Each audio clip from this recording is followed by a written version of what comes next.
Tonight, students dance for a good cause. Plus, one organization puts a twist on trick-or-treating. Stay tuned. TrojanVision Nightly News starts now. From the high-definition digital production center on the Troy campus, with news from Troy University locations around the world, this is TrojanVision Nightly News. Hello and welcome to TrojanVision Nightly News for October 29, 2013. I'm Christina Cook. And I'm Courtney Addison. Thanks for joining us this evening. Well, last night, Troy University fraternities and sororities showed off their fancy footwork in a dance competition that, while fun, was designed to help children in need. Andrew Johnson has a story. Monday night, Alpha Gamma Delta held their annual event, Fall Fest, that included a dance competition and Mr. Fall Fest. Many fraternities and sororities have been preparing for this for weeks. We started off early and we worked really hard. We put some blood, sweat, and tears into it, and it paid off. Fall Fest is a very popular event, and everyone always has their favorite part of the show. My favorite part is definitely the dance competition. It's a lot like the homecoming dance competitions we have in the fall, just a lot less stressful.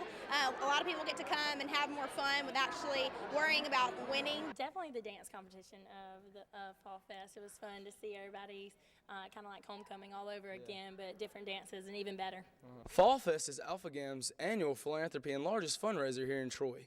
Fall Fest is also a largely celebrated event around campus. It was really easy once you start telling people that it's for a good cause and it's benefiting juvenile diabetes research. The money raised goes to the Alpha Gamma Delta Foundation, which is where we support our sisters who are in need around the country, and also part of it goes to the Juvenile Diabetes Foundation. Throughout the year, Greek organizations help to support one another's philanthropies by buying tickets and raising money for their cause. 23 support nonprofit organizations. Alpha Games is for juvenile diabetes research. It's really important as fellow Greeks and also students to support causes better than ourselves. One ATO dancer has a piece of advice he'd like to give everyone in the competition.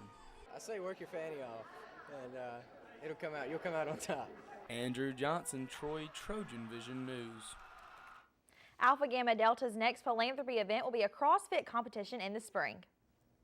And Halloween is a time for most children to dress up and go trick-or-treating, but for one campus organization, they're using the holiday to help out children in need.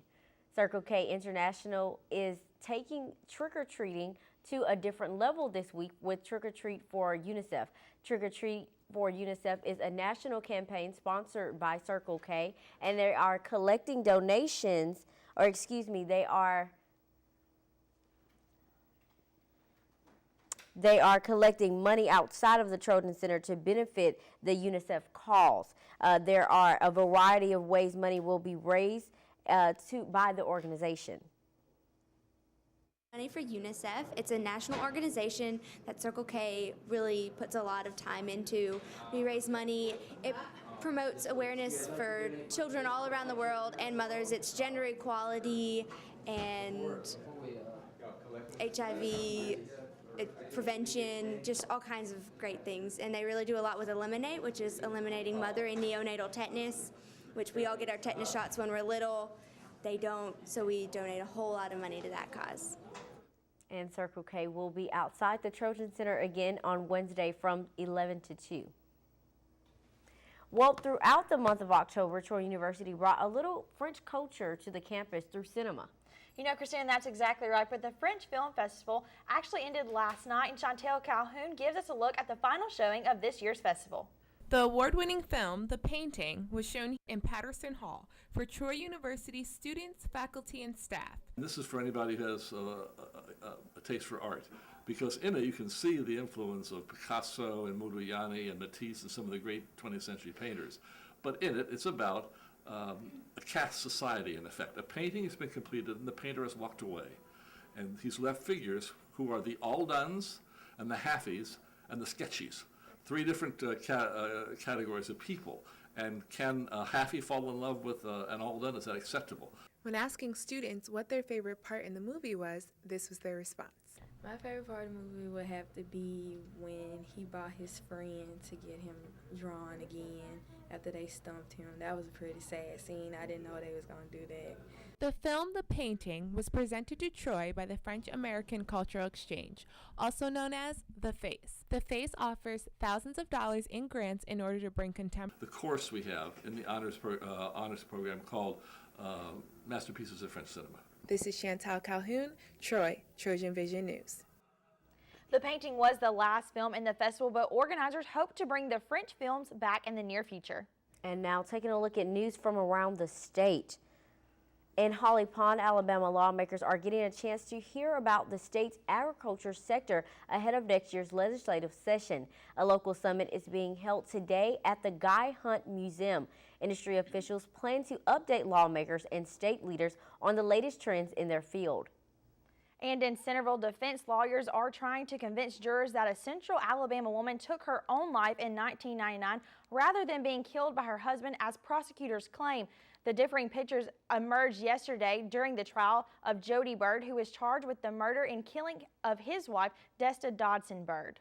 And out of Montgomery, the state of Alabama and Roman Catholic Broadcasting Network, based near Birmingham, are again suing over the nation's new health care law. Attorney General Luther Strange and Ethel Ward television networks say they are challenging a requirement in the law that makes employers provide contraception and abortion drugs in health care plans for workers.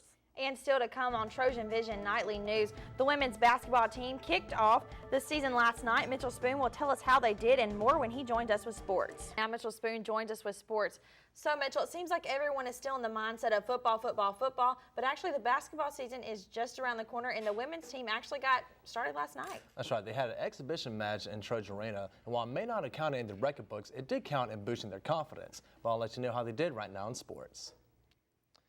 The women's basketball team ended preseason practices and put their skills to a test with an exhibition match last night at Trojan Arena.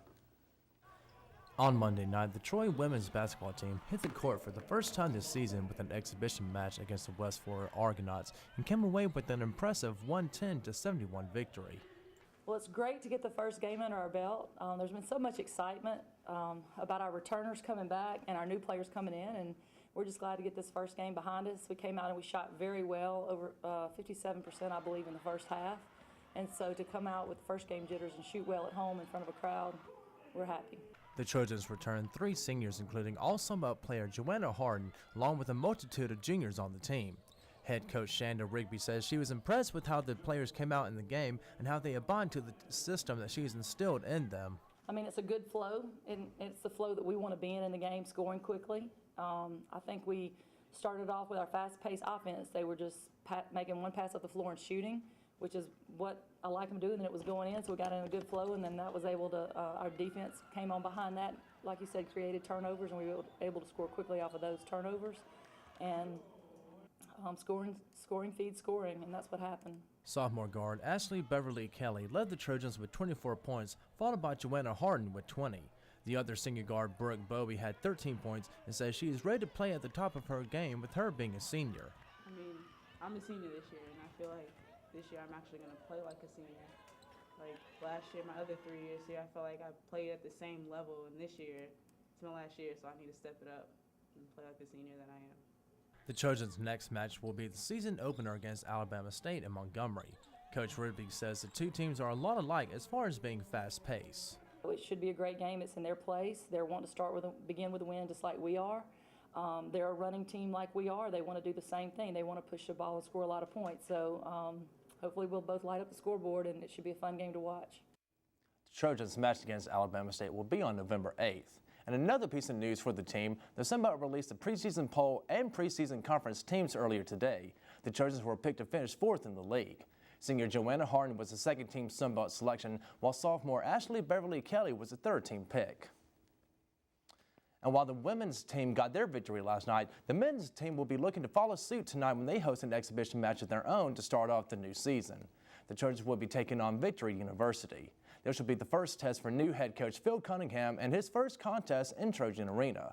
The Trojans returned 7 letter winners from last year's team who made it to the quarterfinals in the Sunbelt Conference Championships, including returning scorer Hunter Williams. Admission is free and tip-off is set for 7 p.m. And while the football team enjoyed a well-earned win against Western Kentucky, they were back on the field beginning Sunday preparing for Thursday's game against ULM and for their returning starting quarterback, Colton Browning.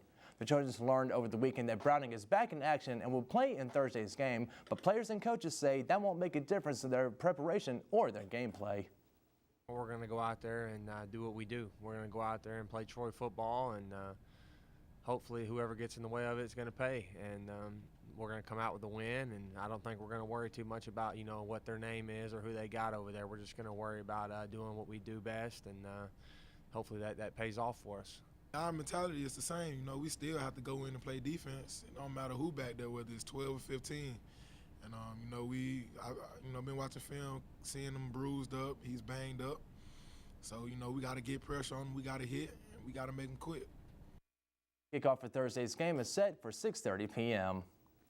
So, Courtney, Christina, congratulations, of course, to the women's basketball team and getting that jump start in their exhibition match. And hopefully the men's team can do the same thing tonight.